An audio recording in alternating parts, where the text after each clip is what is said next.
সবাইকে ফার্স্টেই হাই। আশা করি সবাই ভালো আছো, আমিও ভালো আছি। আর সবাই খুব ভালো থেকো। যারা আমার রিলস ভিডিও প্রত্যেক দিন দেখছো, প্রচুর লাইক কমেন্ট করছো, তাদেরকে অসংখ্য অসংখ্য ধন্যবাদ। এভাবেই পাশে থেকো, ভালোবেসো, এটাই বলবো। তো আসল কথায় আসা যাক। আজকে আমি তোমাদের সাথে আমার কিছু কথা শেয়ার করতে এসেছি। সত্যিই সোশ্যাল মিডিয়া আমাদের এমন একটা প্ল্যাটফর্ম যেখানে আমরা অনেক কথাই শেয়ার করতে পারি, যা কথা কাউকে বলতে পারি না, বা সেই মানুষটাকে বা সেই ব্যক্তিটাকে যদি না বলতে পারি, তো এর মাধ্যমে বলে দেওয়া যায়। আশা করি সেও শুনে নেবে। তো যাই হোক, আসি আসল কথায়। আমার ঘরে আমার একজন ক্যান্সার পেশেন্ট আছে। তিনি হচ্ছেন আমার মা। অনেকেই জানো, অনেকেই জানো না। তো তার মধ্যে কিছু মানুষের বক্তব্য, যার ঘরে একজন ক্যান্সার পেশেন্ট মা থাকেন, যারা তো প্রবলেম আছে লাইফে, সে কী করে এত হাসি খুশি হয়ে থাকে এবং কী করে এত রিলস বানাচ্ছে, ফেসবুক করছে, সারাদিন সোশ্যাল মিডিয়াতে ব্যস্ত রাখছে নিজেকে। প্রত্যেকটা মানুষেরই দুটো সাইড থাকে, একটা ডার্ক সাইড বা স্যাড সাইড, একটা হ্যাপি সাইড। তো কেউ কেউ আছে নিজেদের ডার্ক সাইড, স্যাড সাইড, এই সমস্ত কিছু দেখিয়ে সিম্প্যাথি গেইন করে জীবনে আগে চলতে চায় বা আগে চলতে ইচ্ছুক। আর কেউ কেউ আছে নিজের কষ্টটা দেখাতে পারে না বা দেখাতে চায় না। সে কিছু প্রয়োজন পড়লে তখনই বাধ্য হয় ক্যামেরার সামনে তার এই সমস্ত প্রবলেমগুলো বলতে। তো তো তখনই বাধ্য হয় দেখাতে বা কিছু সেই সব নিয়ে বলতে।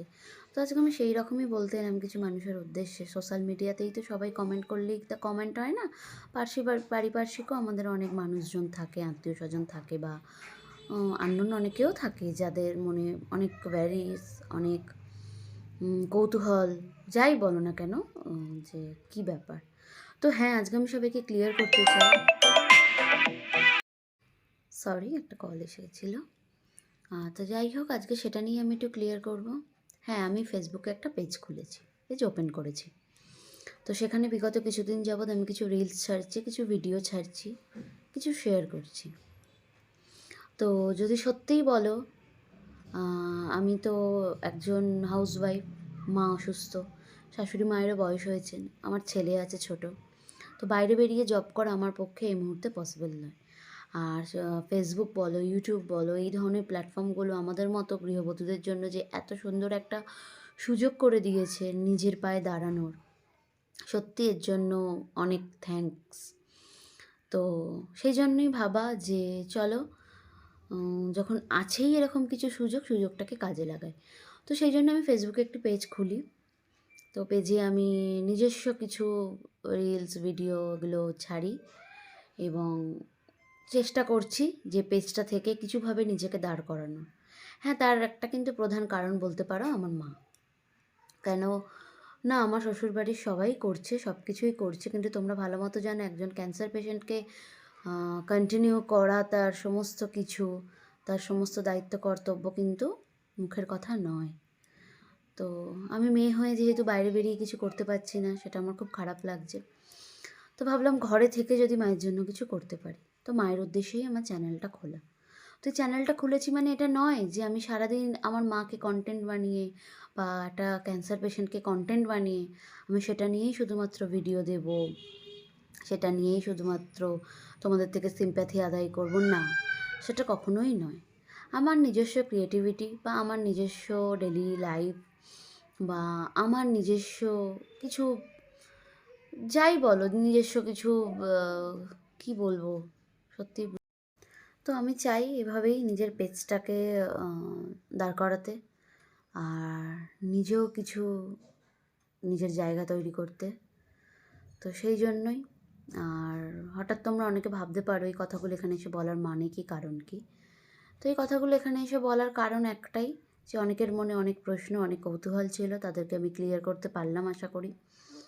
যে সারাদিন নিচেকে হেসে খেলে কেন থাকি, কী জন্য থাকি, বা কী করে সারাদিন সোশ্যাল মিডিয়ায় ব্যস্ত থাকি। সত্যিই আমি এমন একটা ফেজ দিয়ে যাচ্ছি যেখানে আমার মায়ের জন্য ভীষণভাবে আমাকে কিছু করা প্রয়োজন, করতে হবে। তো সেটার চেষ্টাটা আমি শুরু করেছি। আশা করি তোমরা পাশে থাকলে আমি আরও দূর এগোতে পারবো বা করতে পারবো। আর এটাই ব্যাপার। তোমরা আমার চ্যানেলে হাসি, মজা, আনন্দ, দুঃখ, আমার জীবনের সমস্ত কিছু আমি শেয়ার করব। সব রকমের ভিডিওস তোমরা পাবে। কোনো কিছু একরকমই যে পাবে তা নয়। আর আমি সবার উদ্দেশ্যে কিন্তু কথাগুলো বলিনি, আবারও বললাম। তাই কিছু মানুষকেই বলা যে সবটা না জেনে প্লিজ আপনারা জাজ করবেন না। আর সবার উদ্দেশ্যে একদমই বলিনি। কারোর মনে যদি আমার কথাগুলো খারাপ লেগে থাকে বা কিছু মনে হয় প্লিজ আপনারা ক্ষমা করবেন। আর এটাই চাইবো, পাশে থাকবেন, সাথে থাকবেন, যেন আগামী দিনে আশা করি সবাই আমার ভিডিওটা দেখবে। আগে থেকেই সবাইকে অনেক ধন্যবাদ ভিডিওটা দেখবে সেই জন্যই। তো সবাই ভিডিওটা দেখো। আর তোমরাও প্লিজ একটু জানিও আমাকে যে আমি কী ধরনের ভিডিও আনলে তোমরা খুশি হবে, বা তোমরা কী ধরনের ভিডিও দেখতে চাও, বা তোমরা আমার সম্পর্কে কী জানতে চাও, বা কী কোয়ারিজ তোমরা কমেন্ট করে অবশ্যই বলো। আমি নিশ্চয়ই তোমাদের কথা রাখবো এবং সেরকম ধরনেরই ভিডিও নিয়ে আসবো। যাই হোক, সবাই ভালো থেকো, সুস্থ থেকো, খুব আনন্দে থেকো। জীবন একটাই, সেটাকে আনন্দেই কাটানো আমাদের কাজ। আর কি বলবো, এইটুকুই আজ। আর তোমরা প্লিজ কমেন্ট করে জানিও। রাধে রাধে।